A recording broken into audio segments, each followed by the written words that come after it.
Perang Jamal 15 Jumadil Akhir 36 Hijriah. Saat darah suci tertumpah, Aisyah, ibunda kaum beriman, berteriak putus asa. Wahai manusia, duhai anak-anakku, hentikanlah peperangan.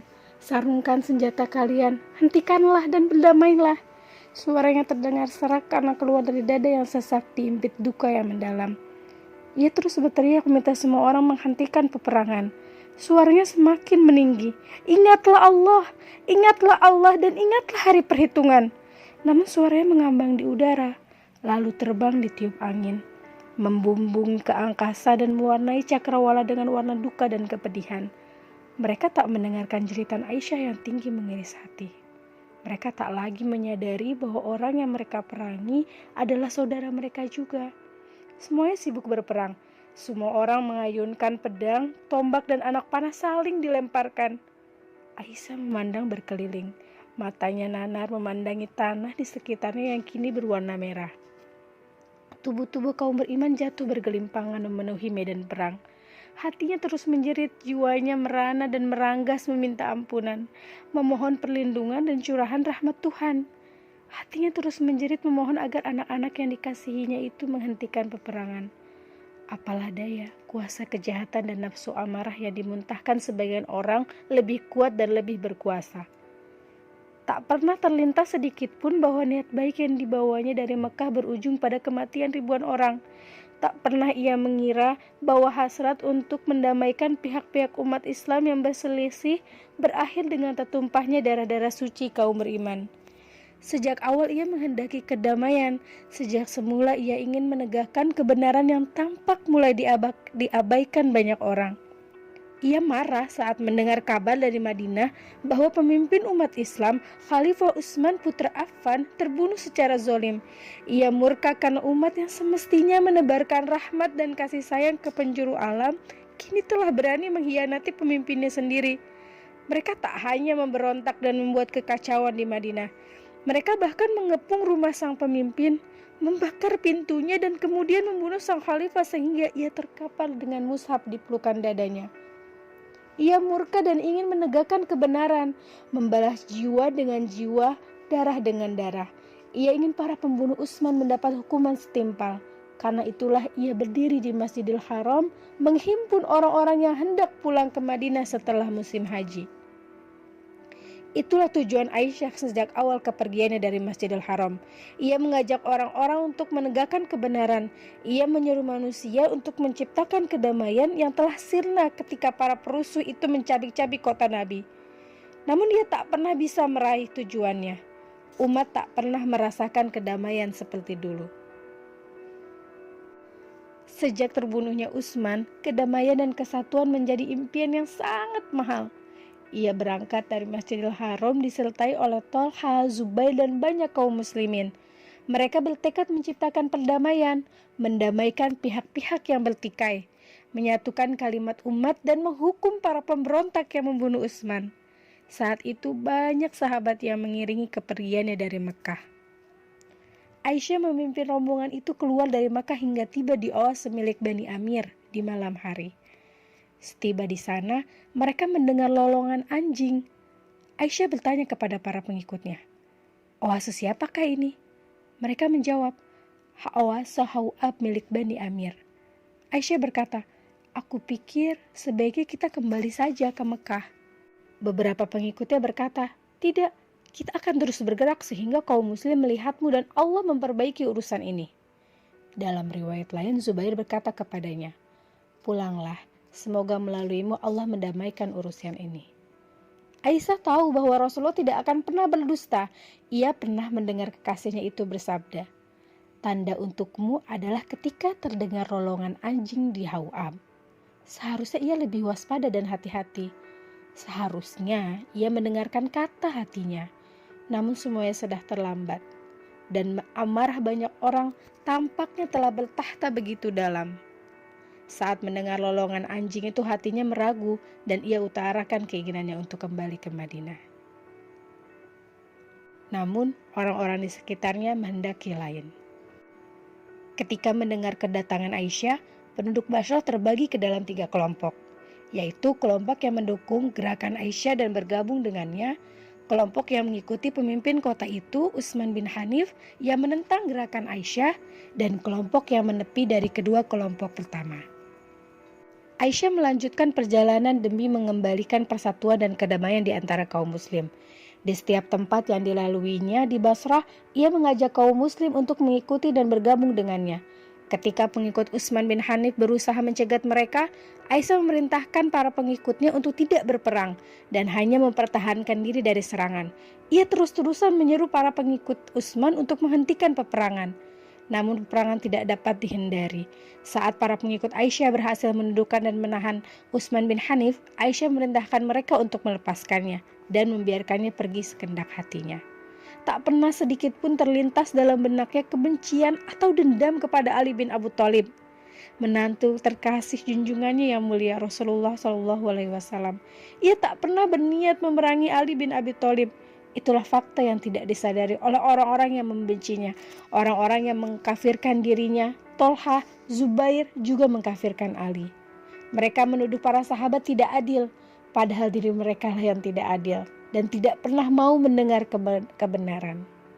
Aisyah tahu Ali bin Abi Thalib pun tak pernah membenci atau memusuhinya. Ia mendengar langsung ketika utusan Ali, yakni Al-Qaqqa bin Amr radhiyallahu anhu, menemuinya dan berkata, "Wahai bunda, apa kepentingan dan tujuan bunda datang ke negeri ini?" Ali berpesan kepada utusannya itu untuk menemui Tolha serta Zubair dan menyeru keduanya untuk berdamai, bersatu, bahkan ia memerintahkan Al-Qaqqa untuk memuliakan keduanya. Ketika mendengar pertanyaan Al-Qaqqa, tanpa ragu lagi Aisyah menjawab, "Anakku, aku menghendaki orang-orang berdamai." Al-Qaqqa berkata, "Utuslah aku untuk menemui Tolha dan Zubair sehingga bunda mendengar ucapanku dan ucapan mereka." Aisyah membawanya menemui Tolha dan Zubair, dan ketika mereka berhadapan, Al-Qaqqa berkata, "Aku telah bertanya kepada Ummul Mukminin tentang kepentingannya dan tujuannya datang ke negeri ini. Ia menjawab bahwa ia ingin mengembalikan kedamaian umat. Bagaimana pendapat kalian berdua? Apakah mengikuti pendapatnya ataukah berbeda pendapat dengannya?" Keduanya menjawab, "Tentu saja kami mengikuti pendapatnya. Maka sampaikanlah kepadaku perdamaian macam apa yang kalian tawarkan. Demi Allah, seandainya kami mengetahuinya kami akan berdamai. Tetapi jika persyaratan itu tidak dapat kami penuhi, kami tidak akan berdamai." Keduanya berkata, "Pembunuhan Utsman radhiyallahu anhu, karena jika urusan ini diabaikan berarti kita mengabaikan Al-Quran. Jika urusan ini diselesaikan berarti kita menghidupkan Al-Quran." Ummul Mukminin Aisyah radhiyallahu anha berkata, "Lalu apa pendapatmu mengenai hal ini?" Obat bagi masalah ini adalah ketenangan. Jika ketenangan tercipta, mereka akan menarik diri. Jika kalian membayat kami, yaitu Ali bin Abi Thalib, maka itu merupakan tanda-tanda kebaikan dan tersebarnya rahmat sehingga umat akan merasakan kedamaian, keselamatan, dan kebahagiaan. Jika kalian enggan mengikuti kami, maka itu merupakan tanda-tanda keburukan, kehancuran, dan akan turunnya bencana dari Allah menimpa umat ini. Kemudian keduanya pulang menemui Ali dan melaporkan hasil pertemuannya itu kepadanya. Ali sangat senang dan takjub atas upaya mereka. Kemudian ia meminta kaumnya untuk berdamai. Namun tidak semua orang sependapat dengannya. Sebagian orang menolak dan sebagian menyetujuinya. Semua pihak merasa puas dan tenang. Aisyah bahagia karena kedamaian dan persatuan tak lagi akan tercipta. Aisyah bahagia karena kedamaian dan persatuan tak lama lagi akan tercipta. Begitupun Ali bin Abi Thalib, ia senang merasa karena Al-Qaqqa dan dua utusan yang lain berhasil menjalankan misi dan pesannya. Namun, para perusuh dan pemberontak yang terlibat dalam pembunuhan Utsman menganggap bahwa perdamaian yang tercipta antara kedua pihak itu hanya akan merugikan mereka. Karena itulah mereka mengacaukan keheningan malam itu dengan merencanakan kejahatan. Ibnu As-Sauda berkata kepada kaumnya, "Wahai kaumku, sesungguhnya para pemimpin telah mengacaukan urusan ini dan kita akan merugi akan keputusan ini. Karena itu, esok hari jika kedua pasukan telah berhadapan, buatlah kekacauan dan nyalakanlah api peperangan, sehingga Ali, Tolha, dan Zubair sibuk berperang satu sama lain. Sungguh pendapat dan keputusan mereka itu tidak akan kalian sukai." Begitulah ketika kedua pasukan berhadapan, kaum Sabaiyah sibuk menyulut permusuhan. Mereka menumbuhkan kebencian di kedua belah pihak. Akhirnya kekacauan dan pertikaian berlangsung sengit. Peperangan yang terjadi antara kedua pihak itu disulut oleh perbuatan kaum Sabaiyah, bukan oleh orang-orang yang terlibat dalam perang Jamal. Kedua pasukan itu berhadapan dan saling menyerang. Mereka terlibat dalam perang saudara pertama dalam sejarah Islam. Aisyah mengerahkan berbagai upaya untuk menghentikan peperangan, namun upayanya tidak berhasil. Kaum Sabaiyah tidak berhenti membuat berbagai kekacauan dan memicu peperangan. Ali sendiri tak henti-hentinya berteriak, "Wahai manusia, hentikanlah peperangan karena tidak akan mendapat apa-apa selain kehancuran." Ka'ab bin Saur mendatangi Aisyah dan berkata, "Temuilah mereka, karena saat ini tidak ada yang mereka inginkan kecuali peperangan. Semoga Allah mendamaikan mereka melaluimu." Aisyah menaiki untanya dan mereka memakaikan haudaj ke atas untanya yang dilapisi baju zirah. Kemudian mereka menggiring unta itu dan Ka'ab berjalan di depan Aisyah. Aisyah berkata, "Minggirlah dari hadapan kendaraanku dan majulah sambil membawa kitab Allah.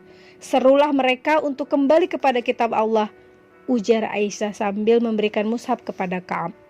Sekelompok orang menghadang mereka. Barisan paling depan adalah kaum Sabaiyah yang tidak mau jika kedua pihak itu berdamai. Ka'ab menghadapi mereka dan menyeru mereka untuk kembali ke kitab Allah.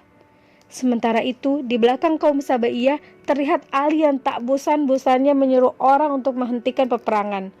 Ia memerintahkan pasukannya untuk mundur dari peperangan. Namun mereka enggan dan bersikukuh maju menyerang. Ketika Ka'ab menyeru, mereka justru menyerang dan mendorongnya, lalu membunuhnya. Mereka juga menyerang hewan tunggangan Aisyah dan keretanya. Aisyah menyuruh mereka dengan suara yang keras, "Wahai anakku, hentikanlah, hentikanlah." Suaranya semakin meninggi. Ingatlah Allah dan ingatlah hari perhitungan. Namun mereka tetap merangsek maju. Aisyah terus menyeru mereka dan ketika situasi semakin sengit dan berjalan di luar kendalinya, ia menyadari bahwa yang menyulut peperangan itu adalah para pembunuh Utsman. Tak ada lagi yang bisa ia lakukan kecuali menyeru orang-orang untuk menghentikan peperangan. Karena ia melihat darah kaum muslim telah tertumpah di sekitarnya. Ia berteriak lantang, "Wahai manusia, laknatlah para pembunuh Utsman dan kelompok mereka." Para penduduk Basra yang mendengar seruan Aisyah itu menyahut dan ikut berseru melaknat para pembunuh Utsman. Ali mendengar riuhnya suara orang-orang itu sehingga ia bertanya kepada para pengikutnya, "Kegaduhan apakah itu?" Mereka menjawab, Aisyah menyuruh orang-orang menjawab seruannya, mendoakan agar laknat Allah menimpa orang-orang yang membunuh Utsman. Mendengar itu, Ali juga berseru dan berdoa, "Ya Allah, laknatlah para pembunuh Utsman dan kelompok mereka."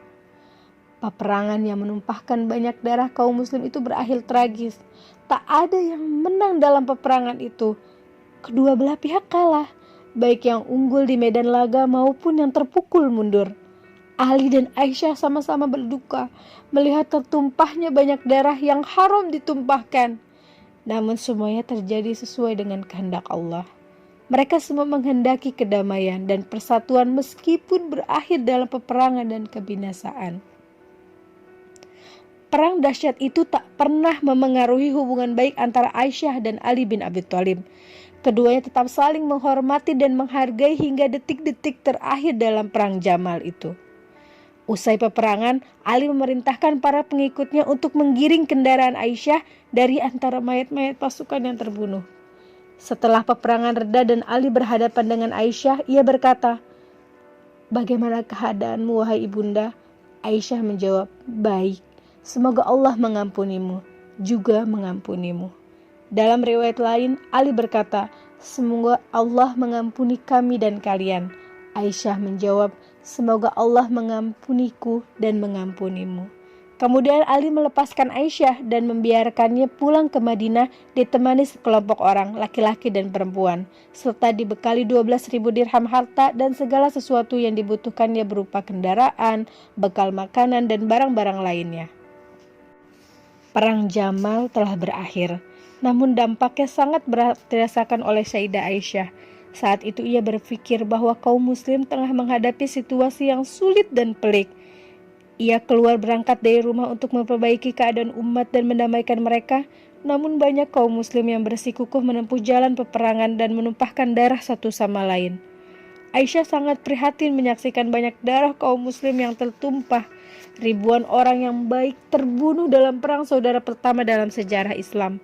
Sejak peristiwa itu, Sayyidah Aisyah benar-benar meninggalkan arena politik dan tidak pernah melibatkan diri dalam urusan publik, baik di masa kekhalifahan Ali maupun Muawiyah, hingga akhirnya ia berpulang ke haribaan Allah. Ia habiskan seluruh sisa hidupnya untuk beribadah dan menyampaikan ilmu. Ia nyatakan untuk taubat yang sesungguhnya ketika mengundurkan diri dari perang Jamal dan pulang ke rumahnya di Madinah.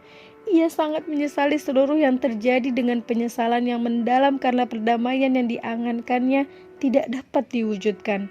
Ketika itulah ia banyak berangan-angan seandainya ia diciptakan sebagai batu atau debu. Orang-orang terdekatnya sering mendengar keluhannya. Duh, seandainya aku telah dimatikan dan dilupakan manusia. Ia sering bermunajat. Duh, seandainya aku adalah sebatang pohon yang ditumbuhkan di atas bumi, bukan manusia yang diingat dalam sejatan sejarah. Aisyah enggan dikuburkan di sisi Nabi SAW karena merasa malu dan merupakan bentuk pertobatan serta penyesalan kepada Allah. Ia berkata sebelum wafat, "Aku telah melakukan keburukan setelah Rasulullah wafat. Karena itulah, kuburkanlah aku bersama para istri Nabi SAW." Sungguh celaka orang-orang yang berpikiran buruk kepada Aisyah dan menyatakan bahwa ia berangkat dari Madinah bersama pasukannya untuk memerangi Ali bin Abi Thalib karena dilatari kebencian dan rasa dengkinya. Jika perang Jamal dijadikan argumen, telah dijelaskan di depan bahwa Aisyah tidak bermaksud memerangi Ali, tetapi ia menghendaki perdamaian dan kebaikan di antara para sahabat. Ia menginginkan kesatuan pendapat kaum muslim mengenai pembunuhan Utsman. Tidak ada satupun sumber terpercaya mendukung anggapan bahwa hubungan Ali dan Aisyah sangat buruk sehingga Ali menuduh Aisyah telah mengkhianati kesetiaannya kepada Nabi. Sayyidah Aisyah selalu memperlakukan Ali dengan baik dan senantiasa menjaga hubungan baik dengannya. Ali bin Abi Thalib juga benar-benar memahami kedudukan Aisyah dan kemuliaannya di sisi Nabi Muhammad SAW.